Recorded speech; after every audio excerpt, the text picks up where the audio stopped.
Hello students, very good morning to all. स्वागत है सबका आज के सेशन में। आज हम रिलेशन एंड फंक्शन को समझने वाले हैं। इसके अंदर हमें क्या क्या पढ़ना है पूरा बेसिक में क्लियर करने वाला हूं आज के सेशन से। नेक्स्ट क्लास से हम एक्सरसाइज 2.1 को स्टार्ट करेंगे, बट अच्छे से समझ लेना क्या क्या हमें पढ़ना है इस चैप्टर में। वो सारी चीजें मैं आप लोगों को सिखाने वाला हूँ, बहुत अच्छी अच्छी चीजें सीखेंगे। देखिए इसके अंदर एक तो मेजरली जो चीजें है ना वो क्या है। मेजरली तो चीजें हमारे पास है कि रिलेशंस को समझना, ठीक है।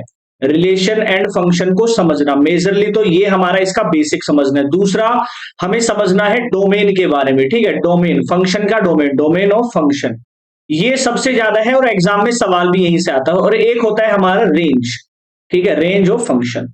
तो सबसे ज्यादा इंपॉर्टेंट ये दोनों ही चीजें हैं जो आपके क्लास 12th में भी काम आएंगी और एग्जाम में भी यहां से ही सवाल आपसे पूछे जाते हैं। तो यही चीजें मैं सिखाने वाला हूं आज। देखिए पहले नॉर्मल डेफिनेशंस देख लेते हैं। देखिए ऑर्डर पेयर क्या होता है। A pair of elements grouped together in a particular order, किसी ऑर्डर में हो। कार्टेशियन प्रोडक्ट को भी समझ लेना। देखिए A and B of two sets A and B is given by A B.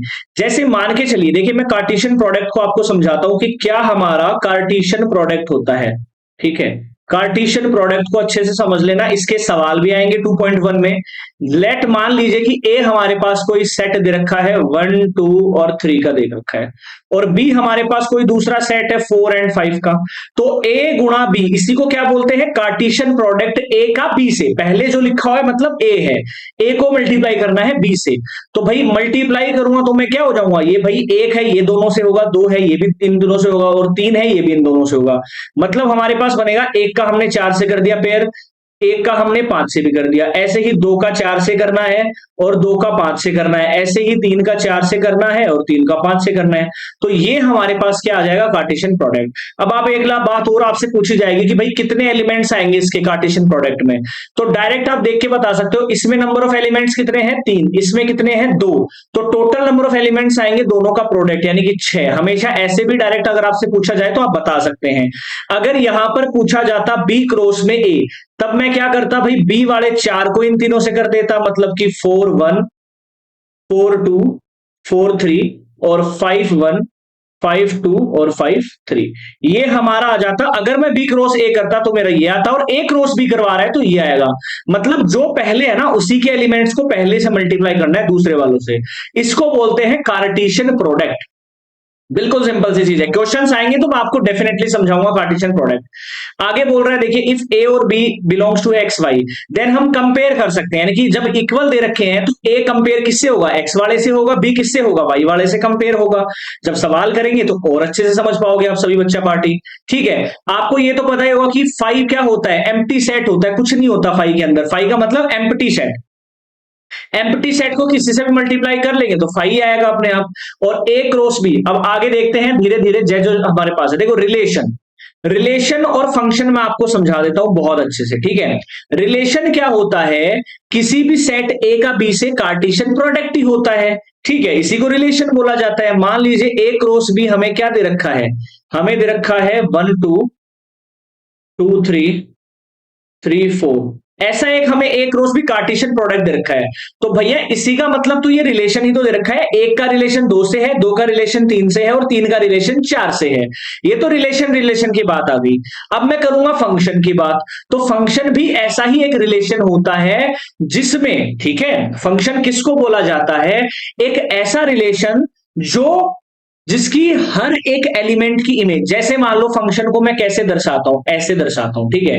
ये मान लो ए है, ये मान लो बी है, ए का बी से रिलेशन है 1 2 3 है और 2 3 4 है। अब एक का हमारे पास 2 से है, 2 का 3 से था, 3 का 4 से। अब यहां पर देखिए ऐसे किस रिलेशन को हम फंक्शन बोलेंगे जिसमें ये वाला पार्ट कौन सा होता है, ये वाला पार्ट को हम बोलते हैं प्री इमेज या फिर डोमेन वाला पार्ट, ठीक है, या फिर डोमेन पार्ट।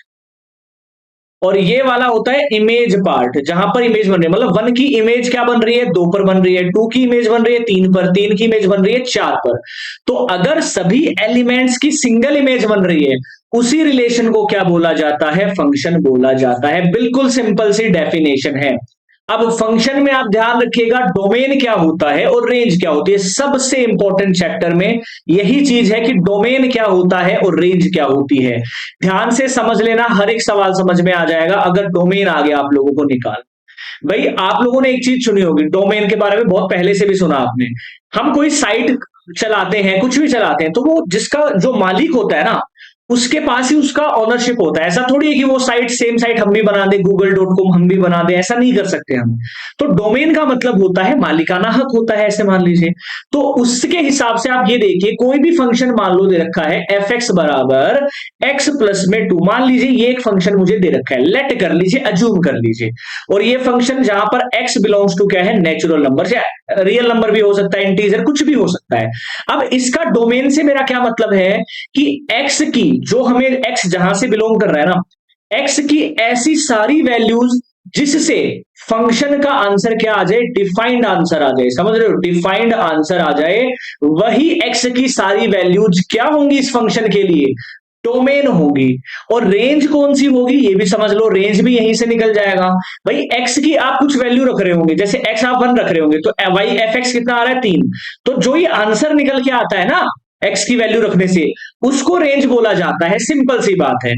अब अगर मेरे पास एक फंक्शन है एफ एक्स बराबर एक्स प्लस टू, और एक्स बिलोंग कर रहा है नेचुरल नंबर से, तो इसका डोमेन मैं कैसे बताऊंगा, भाई एक्स की वैल्यू रख लो, ठीक है। और एक चीज और ध्यान रखिएगा, अगर x हमारे पास तीन चीजें देगा, या तो x रियल नंबर देगा, या x इंटीजर नंबर देगा, ठीक है, z भी दे सकता है, इन तीनों में से कुछ भी आ सकता है x में। अगर रियल और इंटीजर आ रहा है, तो आपको सबसे पहले x की 3 वैल्यू रख के देख लेनी है, वहीं से पता चल जाएगा उसका डोमेन क्या है।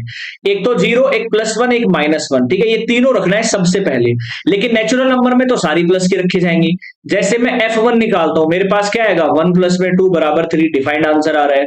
F2 निकालूंगा तो क्या आ जाएगा, 2 + में 2 4 आ रहा है, डिफाइंड आंसर आ रहा है। F3 में निकालूंगा, 3 + में 2 = 5 आ रहा है, डिफाइंड आंसर आ रहा है। और जो ये हमारे पास आ रहे हैं ना 3 4 5 6 सारे, ये रेंज होगी। तो अगर मुझे डोमेन लिखना होगा, तो मैं डोमेन क्या लिखूंगा इस सवाल में, डोमेन में लिख दूंगा x belongs to natural number, सारे डोमेन होंगे। लेकिन रेंज में क्या लिखूंगा, क्या सारे नंबर आ रहे हैं रेंज में, भाई 2 तो नहीं आ रहा, 1 भी नहीं आ रहा, तो ये दोनों नहीं लिखेंगे, यानी कि x इज ग्रेटर देन 2 आ जाएगा रेंज में, ठीक है, क्योंकि 2 से बड़ी 3 हम ले सकते हैं। तो यही हमारे पास सवाल होते हैं। अब जैसे जैसे मैं सवाल आप लोगों को समझाऊंगा ना, आप लोगों को बहुत इजी होने वाली है एक्सरसाइज 2.1 और 2.2, बहुत इजी मैं आप लोगों के लिए बना दूंगा। डोमेन और रेंज में सवालों से कैसे निकालेंगे ये आपको बताऊंगा, बट डोमेन समझ लेना, जो भी एक्स की वैल्यू रखने से डिफाइंड आंसर आ जाए, वो एक्स की जो भी वैल्यू रखी है वो डोमेन ही होता है, और जो आंसर आ रहा होता है वो रेंज होता है। तो जैसे जैसे हम सवाल निकालेंगे बहुत इजी मैं बना दूंगा आप लोगों के लिए। तो ये 3 चीजें थी, कार्टेशियन प्रोडक्ट था, रिलेशन, फंक्शन, डोमेन और रेंज, ये सारी पांचों चीजें समझनी थी इस सवाल में। और सारी सवाल इसी के ऊपर बेस्ड आपको मिलने वाले हैं। तो शेयर कर देना, और अगर कोई डाउट है तो आप मुझे यहां पर कमेंट करके बता सकते हैं। 9 AM पर वीडियो अपलोड हो जाती है। जय हिंद।